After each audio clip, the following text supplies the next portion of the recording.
મહેસાણા ખાતે રાજ્યની બીજા ક્રમની સહકારી બેંકમાં ચૂંટણી યોજાવાની છે। આ વિગતો મહેસાણાથી મળી છે, જ્યાં રાજ્યની બીજા ક્રમની સહકારી બેંક ખાતે ચૂંટણી યોજાશે, ત્યારે મહેસાણા અર્બન કોઓપરેટિવ બેંકમાં 8 સપ્ટેમ્બરના રોજ ચૂંટણી યોજાશે। તો ચૂંટણી માટે ફોર્મ ભરવાનો આજે છે અંતિમ દિવસ। આ ચૂંટણી 8 સપ્ટેમ્બરના રોજ યોજાશે, ત્યારે અત્યાર સુધીમાં કુલ 74 જેટલા ફોર્મ ભરાયા છે અને 17 જેટલા સદસ્યો માટે આ ચૂંટણી યોજાશે 8 સપ્ટેમ્બરના રોજ।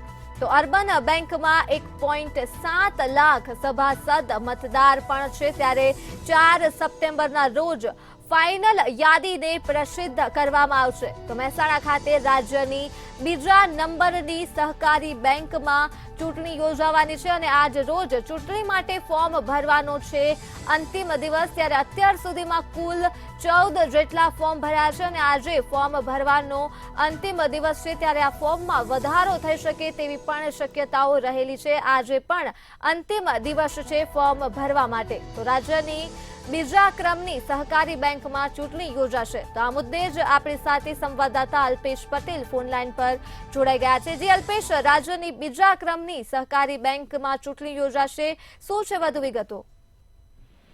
જી ધર્મે ચોક્કસ જણાવી દઉં કે રાજ્યની બીજા ક્રમની સહકારી મોટી બેંક ગણાતી એવી મહેસાણા અર્બન કોઓપરેટિવ બેંકમાં 8 સપ્ટેમ્બરના રોજ ચૂંટણી યોજાવા જઈ રહી છે અને ચૂંટણી માટેના ફોર્મ ભરવાનો આજે અંતિમ દિવસ છે અને અત્યાર સુધીમાં 74 ફોર્મ ભરાયા છે અને હજુ પણ કદાચ વધુ ફોર્મ ભરાય તેવી શક્યતા છે અને 17 સદસ્યો માટે ચૂંટણી યોજાશે અને અર્બન બેંકમાં 1.7 લાખ સભાસદ મતદાર છે અને મતદારોને ફાઇનલ પ્રસિદ્ધિ 4 સપ્ટેમ્બરના રોજ જાહેર થશે અને તેની 8 સપ્ટેમ્બરના દિવસે ચૂંટણી યોજાશે।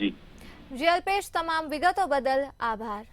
તો માહિતી મહેસાણાથી પ્રકાશમાં આવી છે, જ્યાં 17 સદસ્યો માટે ચૂંટણી યોજાશે 8 સપ્ટેમ્બરના રોજ અને અર્બન બેંકમાં કુલ 1.7 લાખ સભાસદ મતદાર છે, ત્યારે 4 સપ્ટેમ્બરના રોજ ચૂંટણી માટેની ફાઇનલ યાદીને પ્રસિદ્ધ કરવામાં આવશે। તો આજે ફોર્મ ભરવા માટેનો અંતિમ દિવસ છે।